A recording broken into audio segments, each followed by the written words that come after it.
Hello everyone, let's read together chapter 1 of The Boy at the Back of the Class. Chapter 1, The Empty Chair.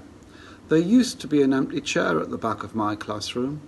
It wasn't a special chair, it was just empty because there was no one sitting in it.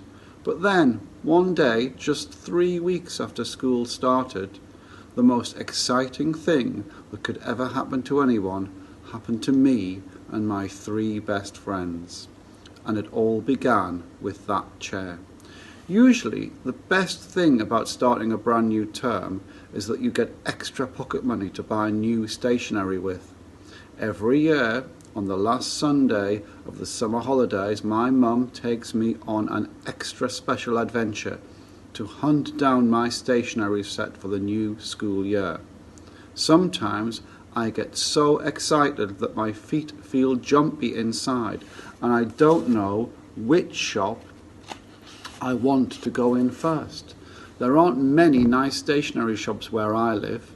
They only ever have boring dinosaur sets for boys or princess sets for girls.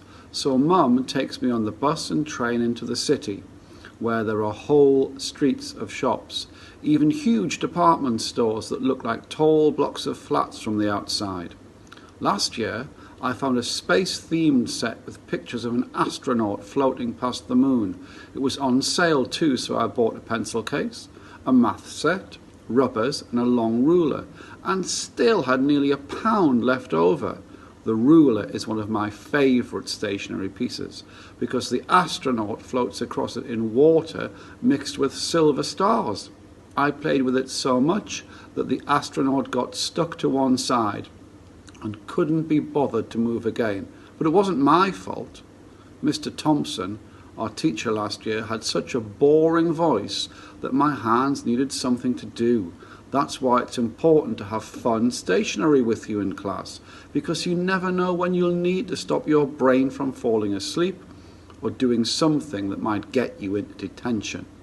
This year I bought a Tintin and Snowy set. I love Tintin.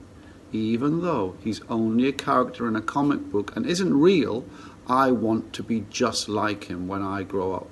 I think being a reporter and getting to solve mysteries and go on adventures must be the best job in the world.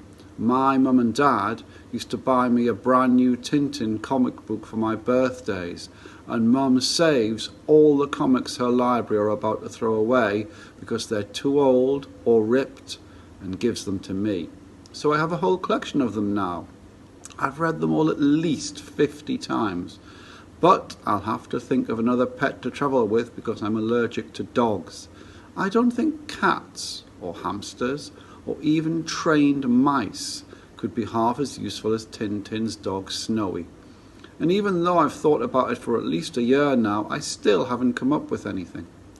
Because the Tintin stationery set was a lot more expensive than the astronaut one and wasn't on sale, I could only buy a pencil case, a small ruler and 2 rubbers. I had to think about it for a very long time. But in the end, I decided spending all my pocket money in one go was worth it. Not just because everything had Tintin on it, but because if you press a button on the pencil case, Snowy barks and Captain Haddock's voice cries out, "Blistering barnacles!" I've already been told off for pressing in the middle of maths class this year. But if you can't press a barking dog button in maths, then I don't see the point of it. I don't like maths. Simple maths is fine, but this year we're learning about long distance division and square numbers and all sorts of things that my brain doesn't like doing. Sometimes I ask for help, but it's embarrassing putting your hand up too many times to ask the same question. I'm lucky because Tom and Josie and Michael always help me with the things I get stuck with. They're my best friends and we do everything together. Tom's got short spiky hair and a side smile and a big Adam's apple that looks like a ping pong ball got stuck in his throat. He's the smallest in our group, but he's also the funniest. He only joined our class last year after his parents moved here from America. but we became friends instantly. He has 3 older brothers who all tease and bully him. Not seriously, only for a joke. But I think they steal his food too, which is why he's so skinny and always super hungry. I once saw him eat a whole pizza with extra toppings and a double cheeseburger for lunch and still not be full up. So I hide my snacks and chocolate bars from him when I can. Josie has large brown eyes and at least 1 million freckles across her face. She's tall and gangly and is always chewing on her hair. She's the fastest girl in our year and can kick a football past any goalie from the other side of the pitch. She's the coolest person I know, and I've known her since we were 3. Our mums say we became instant friends the first day we started nursery, so they decided to become friends too. I don't really remember much about myself at that age, but Josie is in all my school memories. We even got our first detention together last year, all because of a hamster called Herbert. Josie had heard one of the upper school bullies say that he was going to flush our class hamster, Herbert, down the toilet at home time. Josie told me, and we decided to go on a hamster rescue mission. We hid Herbert in my rucksack before home time and took him straight to my house. But of course Mum found out and made me take him back the very next day. I tried to explain to boring Mr. Thompson what had happened, but he wouldn't listen and gave me detention. And even though she didn't have to, Josie stood up and said she had helped me steal Herbert too, just so we could do the detention together. You know, a friend's a best friend when they're willing to sit in detention with you. Michael has the neatest, puffiest afro out of all the boys in our year. Most people think he's weird, but not us. His glasses are always broken and his shoelaces are never done right, so he's always tripping up or bumping into things when he walks. But we're all so used to it now that we never notice. He's mostly quiet, but when he does say something, grown-ups usually look impressed and say that it's ingenious or insightful, or use other strange words beginning with in. I don't know what they mean, but I guess they mean he's clever. Grown-ups always like coming up with long words for simple things. Michael gets made fun of a lot because he can't run fast or kick a ball in a straight line, but he doesn't care. I wouldn't care either if I was as rich as him. His dad is a professor and his mum is a lawyer. And because they're always busy, they buy him all the latest gadgets and books and the coolest new games. When we went to his house last year for his birthday party, we saw his room for the first time. It looked like the inside of a toy store. I think it must be easier not to care about what people think when you've got that many toys in your life. Josie and Michael are always competing with each other to see who can get the most gold stars and A's in class. Michael is the best at history and Josie is the best at maths, but I'm better at reading and spelling than both of them, especially Josie. She hates reading and never ever reads anything outside class. She says she doesn't have an imagination, so there's no point to reading books. I find that strange, because how can anyone not have an imagination? I think she must have had one when she was younger, but that it was knocked out of her when she fell off her bike last summer. Mum says people without imaginations are dead inside. I don't think Josie is dead anywhere. She talks too much.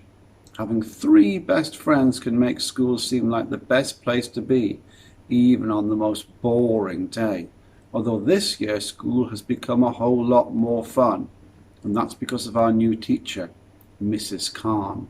Mrs. Khan has extra bouncy hair and always smells of strawberry jam, which is much better than smelling of old socks like Mr. Thompson used to do.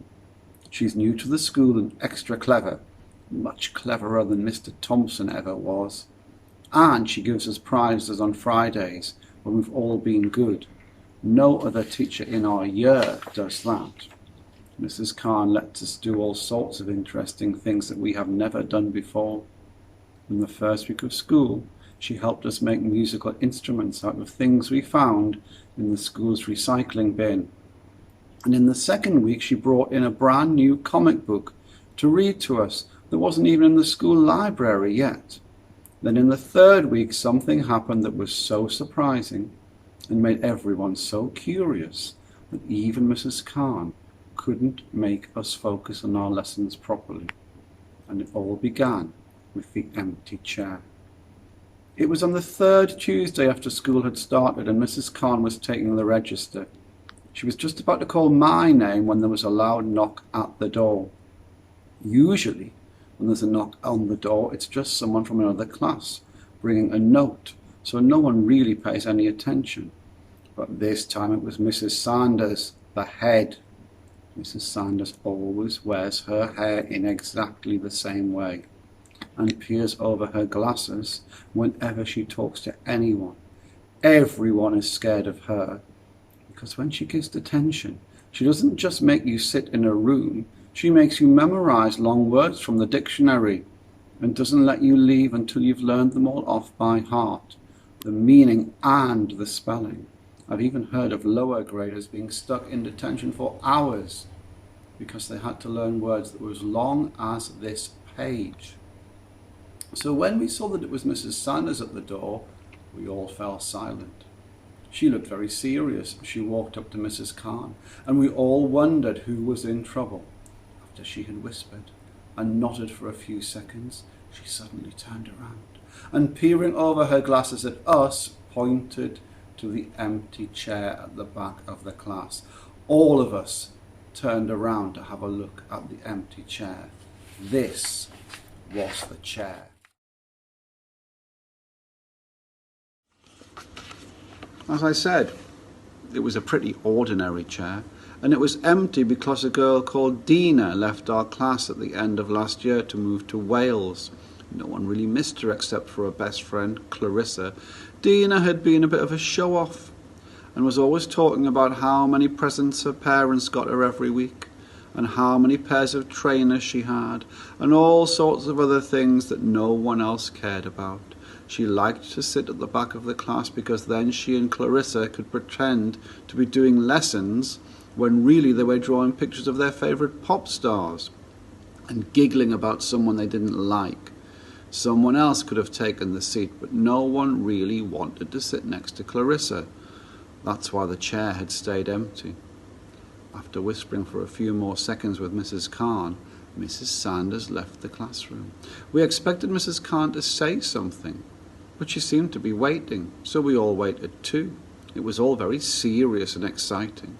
But before we could start guessing about what was going on, Mrs. Sanders came back, and this time she wasn't alone. Standing behind her was a boy none of us had ever seen before.